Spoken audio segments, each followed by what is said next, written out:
안녕하세요. 언약교회 이대수 집사입니다. 성경계관 둘러보기 24번째 시간입니다. 오늘 살펴볼 성경은 다니엘입니다.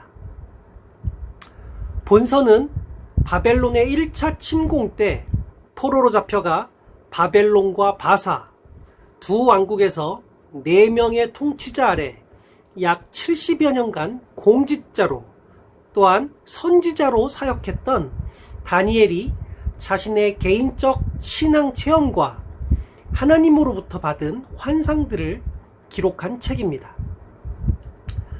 특히 본서는 구약 성경 유일의 묵시문학서로서 구약의 계시록이란 별명을 가지고 있습니다. 본서는 다니엘과 세 친구들의 역사를 기록한 1장에서 6장까지의 전반부와 7장에서 12장까지 꿈, 환상 등을 통한 세상 나라와 미래의 종말을 기술한 후반부로 구성되는데, 선지자는 이를 통해 암울한 시기에 유다 백성이 믿음을 잃지 않도록 격려하며 장차 누리게 될 영화로운 나라에 대한 소망을 갖게 하려고 힘썼습니다. 히브리어 성경을 비롯한 헬라어 성경 70인형, 그리고 라틴어 역본인 벌게익과 오늘날의 성경들은 대부분 본서를 다니엘로 부르고 있는데, 이는 본서 저자요 중심 인물인 다니엘의 이름을 따서 붙여진 것입니다. 다니엘이란 이름은 하나님께서 심판하신다는 뜻입니다. 본서는 다니엘 본인의 저작으로 보고 있는데, 그 이유로 첫째, 본서 여러 곳에서 다니엘이 1인칭 단수로 표현되며, 둘째, 신약에서 예수님도 마태복음 24장 15절에서 본서를 인용하시면서 다니엘의 글이라고 지칭하고 있고, 셋째, 탈무드를 비롯한 많은 유대인들의 기록이나 초대교회 문헌들도 이를 뒷받침하고 있기 때문입니다.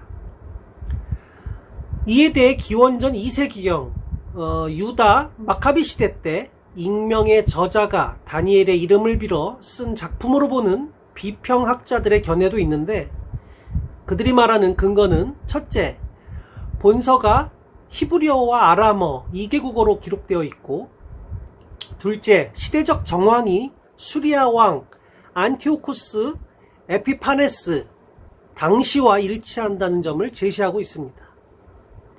그러나 아람어는 당시 중근동의 국제어이자 공용어처럼 사용되었고, 본서가 장차 이루어질 세상 나라와 미래의 종말에 대한 묵시임을 감안한다면 본서의 시대적 배경을 굳이 수리아 왕국에 국한시키는 것이 오히려 더 이상하기만 합니다. 예수님께서는 다니엘의 묵시를 가까이는 로마 제국에 의한 성전 파괴와 멀리는 세상 종말의 징조로까지 해석하셨습니다. 이렇게 본다면 본서의 저자는 전통적 견해를 쫓아 다니엘로 보는 것이 훨씬 합리적이라 할 수 있겠습니다. 다니엘은 기원전 605년경 바벨론의 1차 침공 때 포로로 끌려가 바사 제국의 고레스 왕 때까지 공직에 있었습니다. 결국 다니엘은 기원전 605년부터 530년까지 활동했음을 알 수 있는데, 본서는 아마 다니엘의 사역 후반부에 기록되었을 것으로 추정됩니다. 기록 장소를 살펴보면 다니엘이 바벨론과 바사 제국에서 고위 관리로 활동했음을 감안할 때 본서는 바벨론이나 바사 제국의 중심 도시인 바벨론에서 기록되었을 것으로 보입니다. 이번에는 다니엘서의 배경을 살펴보겠습니다. 아수르 제국을 무너뜨리고 나아가 애굽 세력을 갈그미스에서 격파한 바벨론은 그 여세를 몰아 유다 왕국을 침공하고 1차로 유다 백성을 포로로 끌고 갑니다. 이런 유다 침공 사건은 그 후 2차례나 더 이루어졌고, 기원전 586년 바벨론의 3차 침공 때 유다 왕국은 완전히 멸망당하게 됩니다. 그러나 중근동의 강대국을 자처하던 바벨론도 기원전 539년 바사제국의 고레스에게 멸망당하고 맙니다. 이런 와중에 바벨론의 1차 포로로 끌려간 다니엘은 아주 특이하게도 바벨론 제국과 바사 제국에서 고위 관리를 지내며 선지자로서의 사명을 감당하게 되는 것입니다. 마지막으로 다니엘서에 나타난 하나님의 섭리에 대해 묵상해 보겠습니다. 본서에서 하나님은 아무리 세상 권력이 막강하다 하더라도 세상 군주들은 당신의 절대 주권 아래 놓여 있음을 보여주고 계십니다. 5장에서 벨사살 왕이 잔치를 베풀 때 왕궁의 석회벽에 손가락이 나타나 바벨론 제국의 멸망을 고지한 사건이 이를 여실히 보여줍니다.